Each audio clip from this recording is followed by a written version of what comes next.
Olá, pessoal, como vocês estão? Tudo bem, né? Bom, sigamos aqui com o nosso conteúdozinho, né? Baseado naquele cronograma que foi disponibilizado para vocês no grupo esta semana. Lembrando que dia 13/5 nós temos a nossa live a partir das 19 horas. Serão dois momentos, né, de 40 minutos. Eu vou enviar o link para vocês, onde resolveremos aquelas questões da lista que também foi compartilhada com vocês lá no grupo, né? Além de tirarmos algumas dúvidas das aulas que nós já trabalhamos aqui remotamente, né? O nosso assunto hoje, de acordo com o nosso cronograma, será o assunto recursos hídricos, né? E aí nós vamos começar a falar um pouquinho disso aí, né, com esse gráfico, esses dois gráficos pizza que vão mostrar a distribuição de água no planeta, né? E aí você tem dois tipos de água, né? Nós temos a água doce e a água salgada. Essa água salgada, ela representa 97,5% do total de água do planeta, enquanto a água doce representa 2,5%. E aí, quando nós pegamos essa água doce, damos uma dissecada, né, nessa ideia, a gente consegue perceber que a distribuição também, né, dos recursos hídricos doces, eles são um pouco problemáticos, né? Primeiro porque nós temos as calotas polares abrigando a maior quantidade de água, 69,8%. Posteriormente, as águas subterrâneas. Essas águas subterrâneas, elas são, na verdade, aquelas águas que nós encontramos nos chamados aquíferos ou nos lençóis freáticos, né? O que depende aí é a dimensão e a própria profundidade desses recursos, né? De onde esses recursos eles estão sendo, de certa forma, acumulados, onde estão acumulados, né? Chama bastante atenção a quantidade de água doce que nós temos no planeta disponível em rios e lagos, né? Que são mais acessíveis, né? 0,3%, enquanto em outros nós encontramos as águas ou elas estão concentradas em 0,9%. Esses outros aí seria a umidade relativa do ar, né? Os próprios rios aéreos, que seriam essas nuvens carregadas, né? Que são responsáveis por, de certa forma, conter uma quantidade, uma porcentagem pequena, né? Mas se pararmos para pensar, 3 vezes superior, ou representa 3 vezes a quantidade de água que nós temos correndo em lagos, correndo em rios e armazenada em lagos, né? Bom, e aí você tem alguns conceitos básicos, isso vai muito dentro daquilo que eu falo com vocês, né? Sempre abordei isso com vocês, falei, galera, a ESA, ela gosta de trabalhar com determinados nomezinhos, né? É claro que um nomezinho pode escapar, né? Um nomezinho ou outro pode ser que nós não falemos. A ESA sempre vem com uma surpresa na prova, né? Mas é bom trabalharmos com os conceitos porque eles são, de certa forma, esse alicerce para que você consiga compreender o conteúdo, né? E os conceitos básicos, eu vou dividi-los aqui em dois grupos, né? Os conceitos que eu chamo de conceitos gerais e os conceitos referentes aos rios ou aos flúvios, tá? Num primeiro momento, você tem que entender o que são recursos hídricos, né? São essas águas superficiais, subterrâneas ou atmosféricas, né? Águas superficiais, rios e lagos, subterrâneas, aquíferos e lençóis freáticos, e atmosféricas, os rios aéreos, né? E a porcentagem que nós temos também de umidade relativa do ar. Você tem rios e flúvios, né? Os flúvios, né, eles correm sobre o continente, né? Correm sobre as estruturas continentais. Nós vamos falar especificamente deles daqui a pouquinho, né? Inclusive mostrando alguns aspectos que compõem a sua paisagem, né? Você tem os lagos, são essas águas continentais geralmente tranquilas que se encontram armazenadas em depressões cercadas por terras.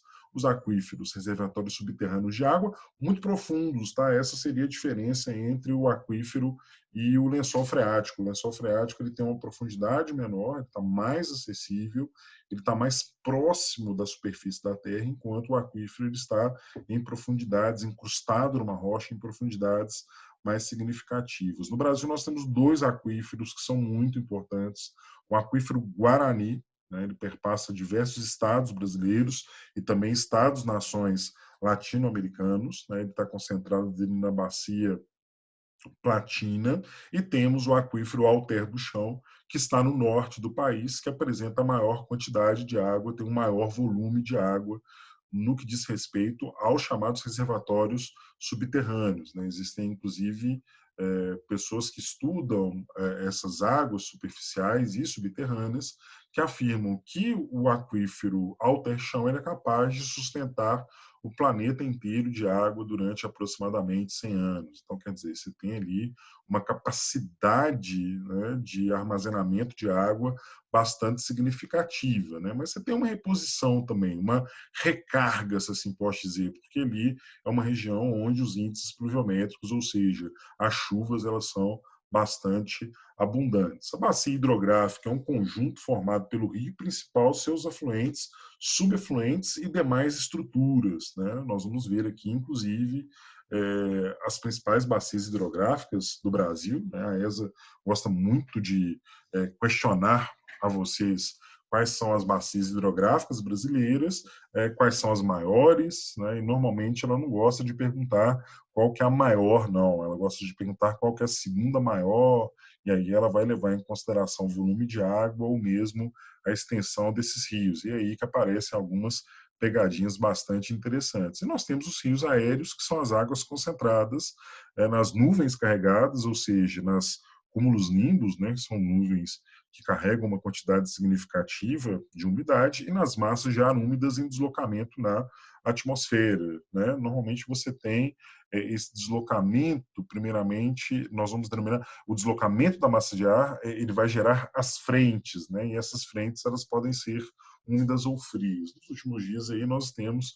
experimentado uma ação de uma frente fria, né, por conta do deslocamento da massa polar atlântica. A gente vai falar sobre isso lá em climatologia, é um assunto também bastante recorrente, né? Para a gente entender como que funciona um rio, nós temos aí, moçada, uma pequena figura, né, uma pequena imagem que vai detalhar, né, cada um dos componentes que fazem parte de um rio, né? Então você começa com um cânion, né, que é um vale profundo incrustado na rocha onde esse rio ele está correndo, né? Normalmente é a água que faz com que esse rio ele continue, né, promovendo esse percurso, né, ou nesse percurso, exatamente porque a água ela tem a capacidade de dissolução da rocha com o passar dos milhares de anos. É bom sempre a gente relembrar aqui, né, quando nós falamos de geologia, eu falei com vocês que nós temos que pensar em escala de tempo geológica, né? Essa escala de tempo geológica nós estamos aí considerando milhares, milhões, centenas de milhões de anos, bilhões de anos para transformações significativas, ou nas estruturas geológicas, ou mesmo nas formas do relevo, né? Você tem aqui, descendo nesses conceitos, nós vamos ter o que eles chamam de rápido, né? Que é uma queda grande de água, eu posso chamar de cachoeira, né? Quem já foi a Tabuleiro, aqui pertinho, né, de onde nós estamos, vocês viram um rápido bastante significativo, né? Estou falando da maior cachoeira de Minas, a terceira maior cachoeira do país. Você tem as cataratas, que são regiões onde há o que nós chamamos de desnível brusco do terreno, mas essas cataratas elas acabam formando um conjunto de cachoeiras. Você tem os afluentes, que são aqueles que, de certa forma, desembocam ou fazem do rio principal a sua fossa. Além dos afluentes, nós temos os subafluentes, né, que abasteceriam esse afluente e, posteriormente, esse afluente abasteceria o rio principal. Você tem a praia fluvial, né, que é um acúmulo de sedimentos ou de aluviões em um determinado lugar, formando um banco de areia que as pessoas, em rios onde há rios caudalosos, a tendência, na verdade, é que você tenha o que nós chamamos de formação dessas praias, né? Você vai ter o que nós chamamos de vale. Esse vale é onde corre esse rio, tá? Esse rio, na verdade, ele vai correr dentro de um ambiente mais rebaixado, né? Ele está separado pelo que nós chamamos de interflúvios, que seriam as serras. A tendência da água é correr para baixo, e é por isso que você tem aqui o que nós chamamos de vale, que seriam as regiões mais profundas mesmo de um determinado terreno. Você tem os meandros, que são essas curvas que a gente consegue perceber nos rios, as planícies aluviais, que são planícies onde há o acúmulo de sedimentos, e aí você tem a formação de um solo, que é um solo extremamente nutritivo, né? Porque você tem um processo de lixiviação que acaba varrendo essa matéria orgânica superficial para as camadas mais baixas de um determinado terreno. Esse acúmulo faz com que você tenha a formação de uma planície aluvial, de uma planície onde há o que nós chamamos de a ocorrência do acúmulo de sedimentos. Como vocês conseguem perceber, nessa planície fluvial aqui, você tem, inclusive, o que nós chamamos de possibilidade de desenvolvimento de atividades agrícolas, né? Atividades voltadas para a utilização do solo, né? Para a produção de gêneros agricultáveis, né? Os rios eles vão ser divididos em três cursos, né? Você tem o alto curso, o médio curso e o baixo curso.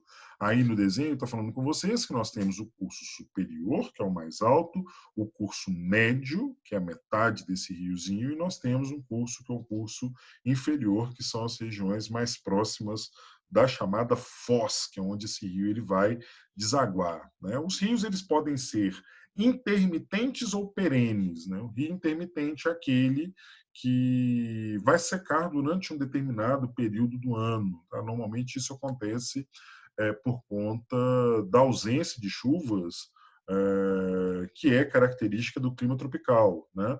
Então, alguns rios que estão concentrados nas regiões tropicais, eles são dotados dessa intermitência, né? Ou seja, no período chuvoso, a tendência é que você tenha recarga desse rio, e no período seco, esse rio enfrenta uma escassez de recursos hídricos, né? Esse é uma questão bastante interessante, né? Porque isso não é normalmente um problema, isso é uma característica, né? É claro que nós podemos até apontar algum problema ou outro causado pelas mudanças climáticas no que diz respeito à distribuição da água no planeta, né? Mas esse efeito aí é um efeito natural. Lembrando, né? Os rios brasileiros eles dependem basicamente da chuva para poder correr, né? Se não tiver chuva, a tendência é que esses rios eles entrem num período de, posso falar de hibernação, né? Exatamente porque é preciso retomar a chuva para que esse rio volte a circular, né? Mas é claro, né, que em algumas regiões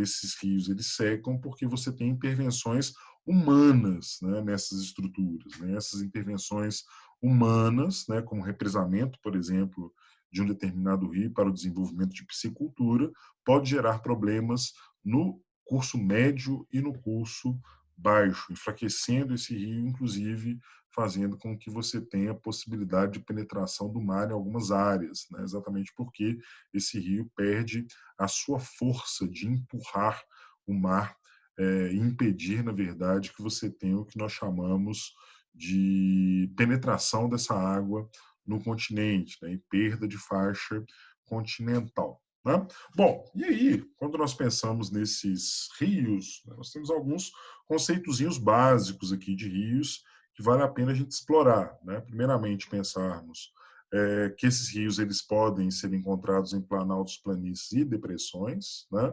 Os rios planálticos eles são muito importantes porque o rio planáltico ele potencializa a capacidade de produção de energia hidrelétrica, né? E os rios de planície eles são ótimos para a navegação. Os rios em depressão, eles também têm lá sua importância, exatamente porque a depressão é essa forma do relevo que apresenta também irregularidade. E isso faz com que você tenha a possibilidade de produção de energia hidrelétrica. Por exemplo, a depressão São Franciscana, ela acaba sendo uma das regiões que consegue produzir energia de maneira bastante eficiente no que tange a chamada hidrelétrica, né? A gente vai falar um pouquinho disso lá em recursos energéticos, né?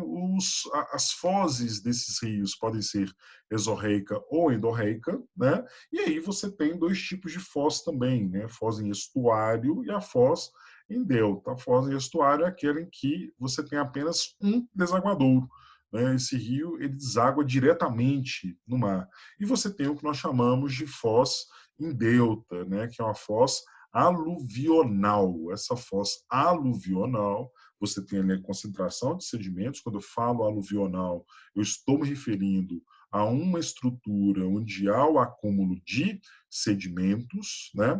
E aí você tem o que nós chamamos de bifurcação, né? Interessante que essas ilhas fluviais, essas chamadas foz em deltas, elas são capazes de formar ilhas fluviais. Ilhas fluviais, elas são bastante interessantes, né? Apesar do processo de formação ser uma consequência do assoreamento, né? Que seria esse acúmulo de sedimentos no fundo do rio, na calha do rio, fazendo com que você tenha a formação de bancos de areia. Voltando aqui nessa ideia das fozes, né, exorreica e endorreica, a exorreica normalmente deságua diretamente no mar e a endorreica ela deságua dentro de um ambiente fechado, normalmente um lago ou um mar fechado. Então, os rios planaltos encachoeirados potencializam a produção de energia hidrelétrica, nós já falamos isso, né? Nós temos um conceito que eu acho legal para danar, né? Que é o conceito de pororoca, que é um fenômeno natural caracterizado por grandes e violentas ondas formadas a partir do encontro das águas do mar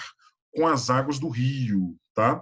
Essas águas, quando se encontram, elas formam uma onda. E essa onda, na verdade, é responsável por um negócio que nós já falamos, que é a chamada erosão fluvial, ou erosão provocada pelos rios, né? Esse rio acaba desbarrancando mesmo, exatamente porque você tem um processo de retirada de sedimentos a partir da força que é exercida por esse rio, né? E aí nós chegamos nas bacias hidrográficas do Brasil, né?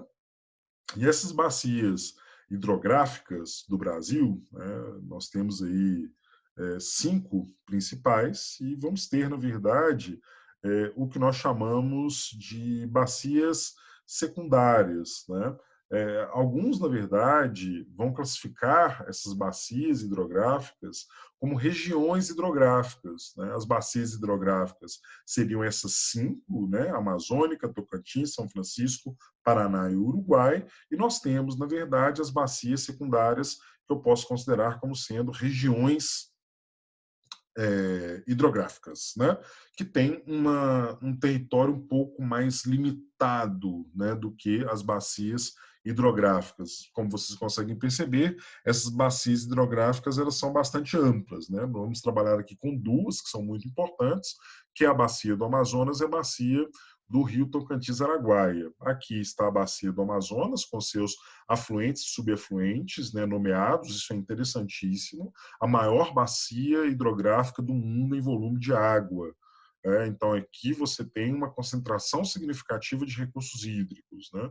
Você vai ter uma recarga desses rios contínua, porque é a região que apresenta os maiores índices pluviométricos do país, né? Fazendo com que essas chuvas elas acabem contribuindo para a formação desses rios, que são rios extremamente caudalosos. O potencial hidrelétrico ele é alto, mas pouco explorado, né? Nós temos alguns problemas no que diz respeito às características do terreno, né? Nós sabemos que aí nessa região ela acaba abrigando o que nós chamamos de